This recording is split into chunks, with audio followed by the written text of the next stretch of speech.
కేంద్ర ప్రభుత్వం ప్రతిష్టాత్మకంగా అమలు చేస్తున్న సంక్షేమ పథకాలు తిరుపతి జిల్లాలోని మారుమూల ప్రాంతాల్లో ఉన్న నిరుపేదల జీవితాల్లో సరికొత్త కాంతులను నింపుతున్నాయి. ముఖ్యంగా గ్రామీణ ప్రాంతాల మహిళలు, యువతులలో సామాజిక చైతన్యాన్ని తీసుకురావడంలో కిశోరీ వికాసం కీలక పాత్ర పోషిస్తోంది. అంగన్వాడీ కేంద్రాల ద్వారా 11 నుంచి 18 ఏళ్ల వయసు గల బాలికలకు విద్య, పౌష్టికాహారం, రక్షణ చట్టాలపై కల్పిస్తున్న ఈ విస్తృత అవగాహన కార్యక్రమాలపై అందిస్తున్న ప్రత్యేక కథనాన్ని ఇప్పుడు చూద్దాం. సమాజంలో బాలికల సమగ్ర అభివృద్ధి, ఆరోగ్యం, వారి నైపుణ్యాల పెంపునకు కేంద్ర ప్రభుత్వం పెద్దపీట వేస్తుంది. ఇందులో భాగంగా తిరుపతి జిల్లా మహిళా అభివృద్ధి, శిశు సంక్షేమ శాఖ సిబ్బంది జిల్లా వ్యాప్తంగా ఉన్న అంగన్వాడీ కేంద్రాల ద్వారా కిషోరీ వికాసం పేరుతో ప్రభుత్వం అత్యంత సమర్థవంతంగా నిర్వహిస్తున్నారు. యుక్త వయసులో ఉన్న ఆడపిల్లలకు శారీరక మార్పులు, ఆరోగ్యం, సరైన పోషకాహారం తీసుకోవడంపై ఇక్కడ ప్రత్యేక అవగాహన కల్పిస్తున్నారు. వివిధ కారణాల వలన మధ్యలోనే పాఠశాల చదువు ఆపేసిన 11 నుంచి 18 సంవత్సరాల బాలికలను గుర్తించి విద్యా ఆవశ్యకతను వివరిస్తున్నారు.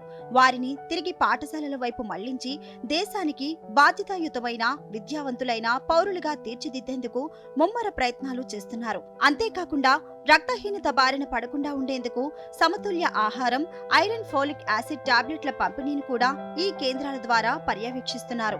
కిషోరి బాలికలకు సంబంధించి 11 సంవత్సరాల నుంచి 18 సంవత్సరాల మధ్య ఉండే వాళ్ళందరూ కూడా బాలికలు, బాలురు ఇద్దరికి కూడా ప్రతి గ్రామంలో కూడా సెలవుల్లో ఖాళీగా ఉంటారు కాబట్టి వారికి జీవితానికి సంబంధించి జీవన నైపుణ్యాలు, అదేవిధంగా విద్య, ఆరోగ్యము, ఆహారము, మొబైల్ వాడకాన్ని తగ్గించడము, అంటే స్క్రీన్ టైం తగ్గించడము, జంక్ ఫుడ్స్ తీసుకోకుండా హెల్దీ డైట్ తీసుకునే విధంగా వాళ్ళని మోటివేట్ చేయడము, ఇలాంటి అంశాలన్నీ పెట్టుకొని వారికి బేటీ బచావో బేటీ పడావో అనే అంశం మీద కూడా విస్తృతంగా మేము అవగాహన కార్యక్రమాలు నిర్వహిస్తున్నాము.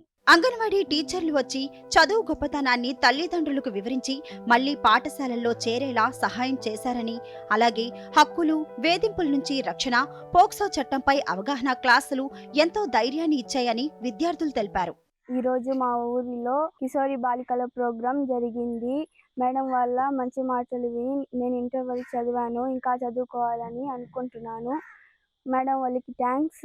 ఇంత మంచి మాటలు చెప్పినందుకు అంగన్వాడీ మేడం వాళ్ళకి ధన్యవాదాలు. కిషోర బాలికల ఈరోజు ప్రోగ్రాం మా ఊళ్ళో జరిగింది.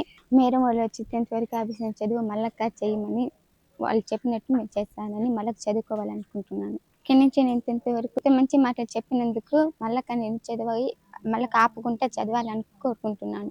కిషోరీ వికాసం తిరుపతి జిల్లాలోని వేలాది మంది ఆడపిల్లల భవిష్యత్తుకు ఒక బంగారు బాటగా మారుతుంది. అటు విద్యను, ఇటు ఆరోగ్య రక్షణను అందిస్తూ నారీ శక్తిని బలోపేతం చేస్తున్న ఈ కార్యక్రమం వికసిత్ భారత సాధనలో ఒక బలమైన పునాదిగా నిలుస్తుంది.